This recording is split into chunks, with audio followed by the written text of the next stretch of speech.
Jack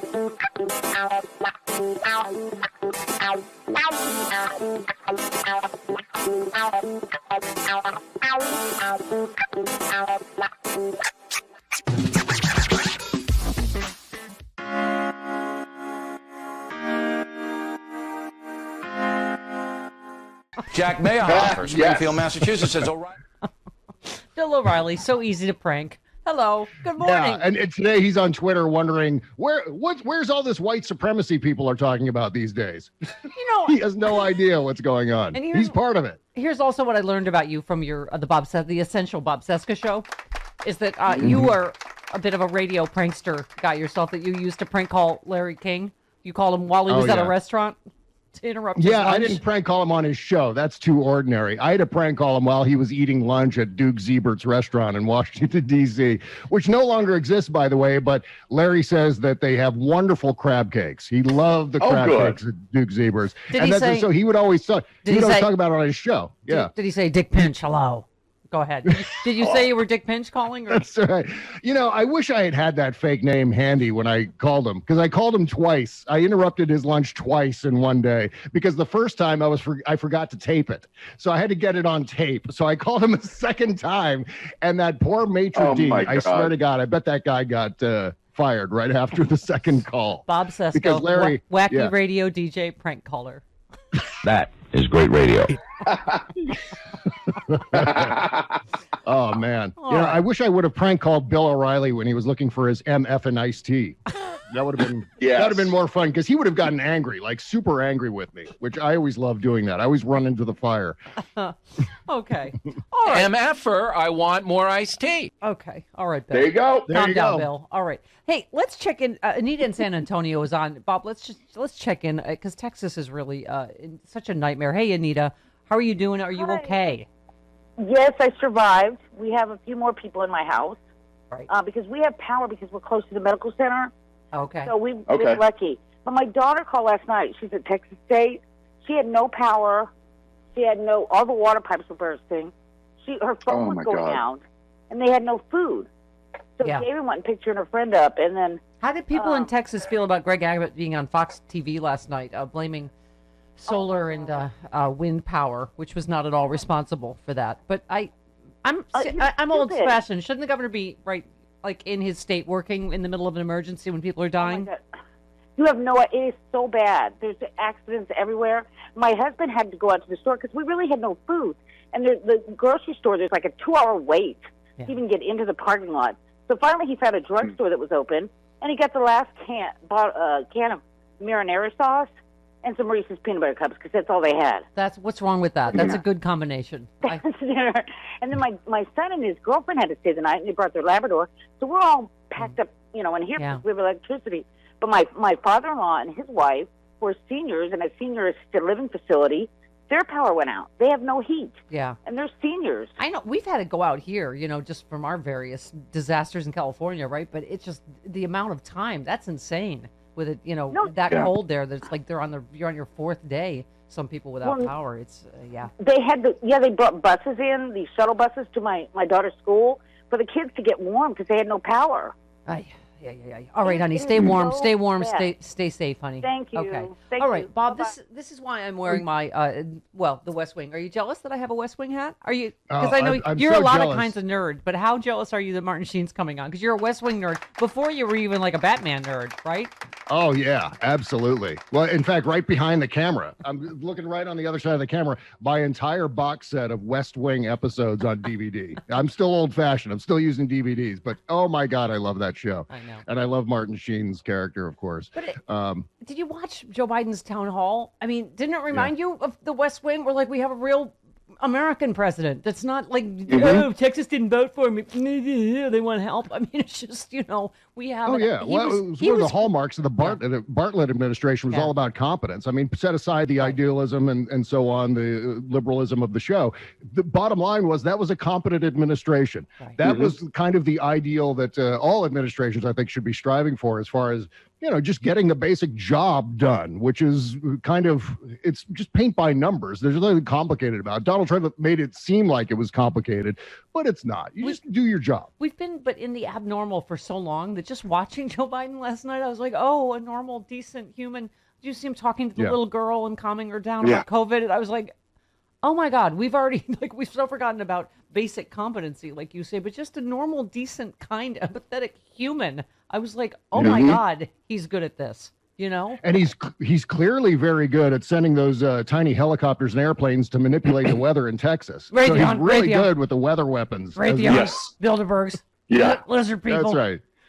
PolitiFact actually had to debunk that. There was a PolitiFact fact check yesterday that said, no, Joe Biden isn't manipulating the weather in Texas to make it snow. Oh, my God. Why are we giving these people the time of day? Oh, my God. Yeah. Why are we acknowledging this? Yeah, that does not need to be debunked. That debunks No, but nonsense. I mean, this is where we are. Not only is Abbott on Fox, blaming a Green New Deal, which has not been enacted there for what's happening, but also, was it Tucker Carlson's mocking, coverage of the Bidens? Oh, here it is. Oh, and that, they love each other. I'm like, oh, I'm sorry. Do you miss the authentic warmth between Donald and Melania? I'm like, what? He's just, everything has to be snark, right? He opened his show, Tucker, mocking the media coverage of Joe Biden and his relationship with Jill Biden. He said, the Biden's affection is totally real. It's in no way part of a slick PR campaign devised by cynical consultants determined to hide the president's senility by misdirection. No, not at all. Their love is as real as climate change. I mean, first of all, it is clear they actually really love each other. I mean, and their affection is real. But secondly, how nasty and stupid in the middle of a pandemic and an economic crisis. And okay. I guess that's going to be Fox now, right? Yeah. Well, there's a great video meme going around from yesterday, I think it was. And it was someone did a video of Tucker Carlson from his show making that face, making that. Yes. That kind of bewildered Tucker face. And then in the other panel, in the guest panel, there were people eating mayonnaise right out of a jar. Yes. So it was Tucker Carlson's face, the face, reacting to people eating mayonnaise directly out of the jar with a big spoon. He's right. He said he always looks like he's watching someone eat mayonnaise. Like, yeah. He seems confused by everything. Yeah. Well, here's the other thing about Greg Abbott, too, by the way. And this is a good example of the nonsense that you put on Fox News Channel. He's saying on Fox News Channel has everything to do with wind and solar power somehow in Texas. And then he goes on his Twitter account and says, well, it's natural gas and coal. That's what's causing the problem here in Texas. So there's one lie for the people on Fox News Channel, the people watching Fox News Channel. And then there's the truth that he puts up on Twitter where he might want to seem a little bit more legitimate. Yeah. I don't know where he put his weather weapons posts. I can only imagine Greg Abbott's account on 4chan. Yeah. But well, there's a different Greg Abbott for every format. I don't know if Sean can see me, but cut 11. Here's the sound of normalcy into like a real American president last night. I'm not going to call names out.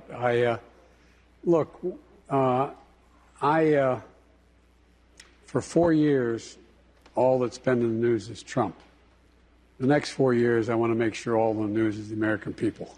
I'm tired of talking about Trump. Love that. Yeah. We love that. I mean, yeah.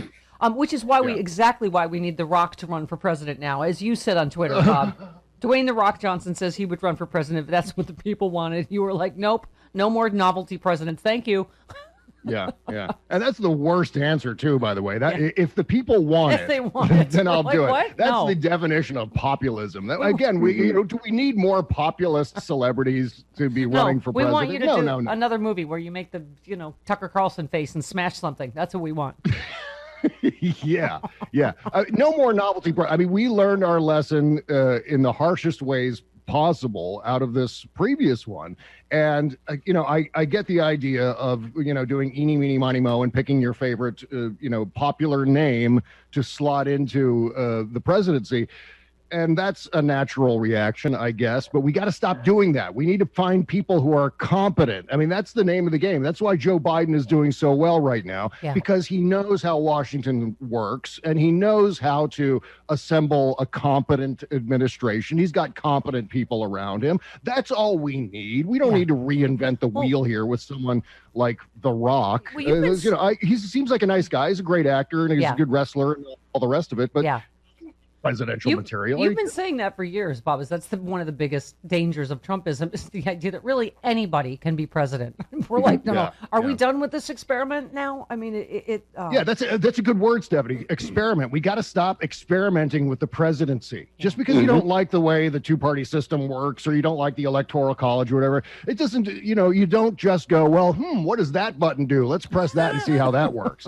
Because we had that. By the way, how terrifying was that Mike Pence had the nuclear codes with him. He had the nuclear football with him. And first of all, why? Where was Trump? I mean, I don't, okay.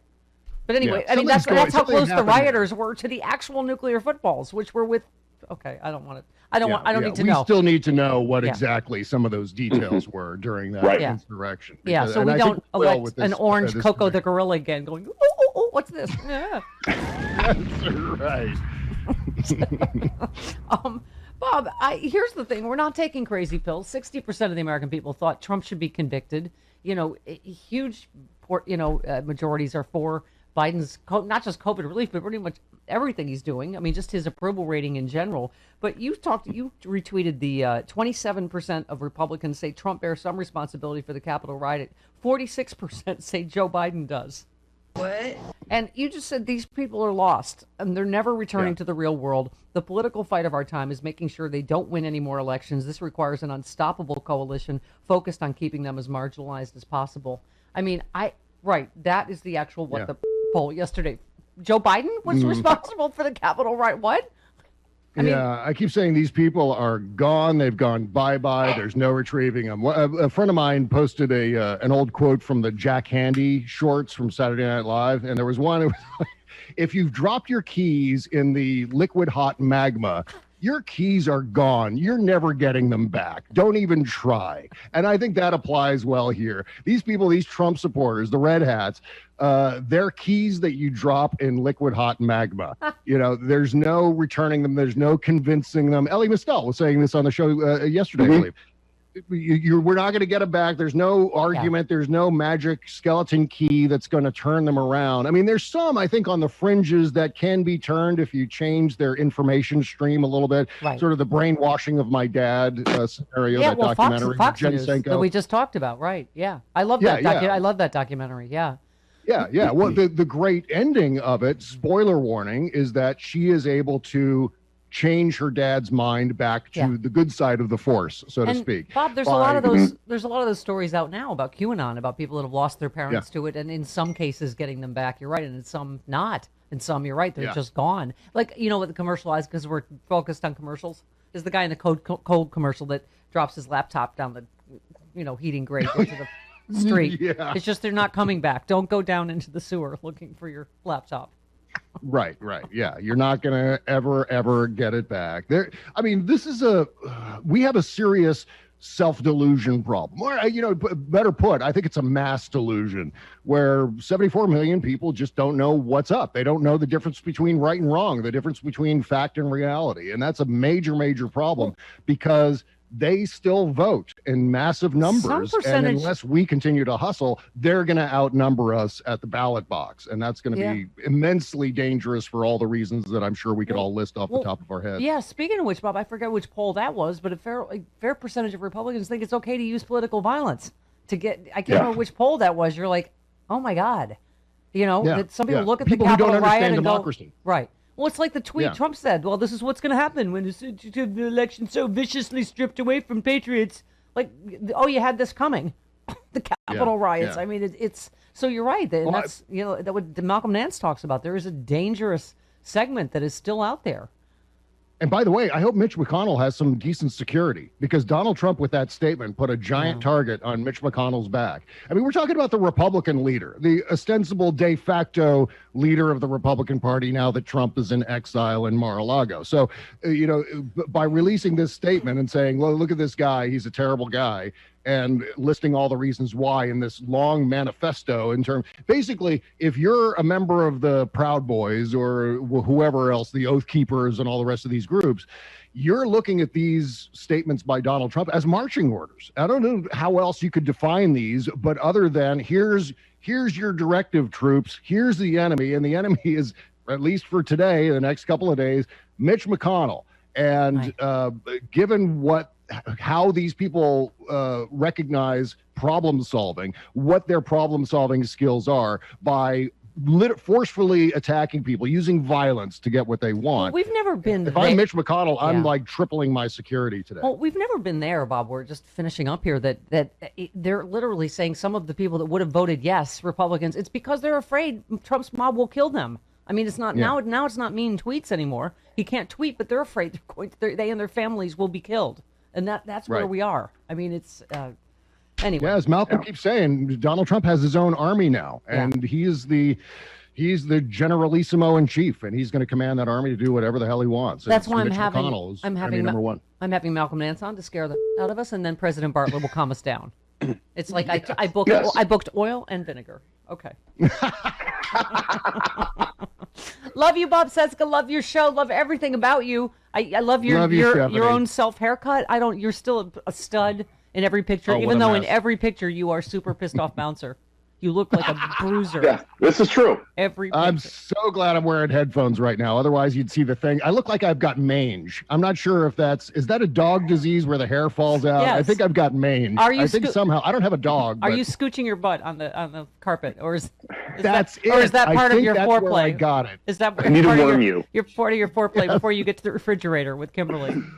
Right. We need to We need to express his anal glands. That's what we need to do. All right. Oh, look at the time. We got to go now. Travis, come on over. You can take care of this. You wear a mask. No. Oh I'm married. I'm married. I'm just getting myself in trouble. And scene, Dick. And scene for Dick Pinch. Dick Pinch out.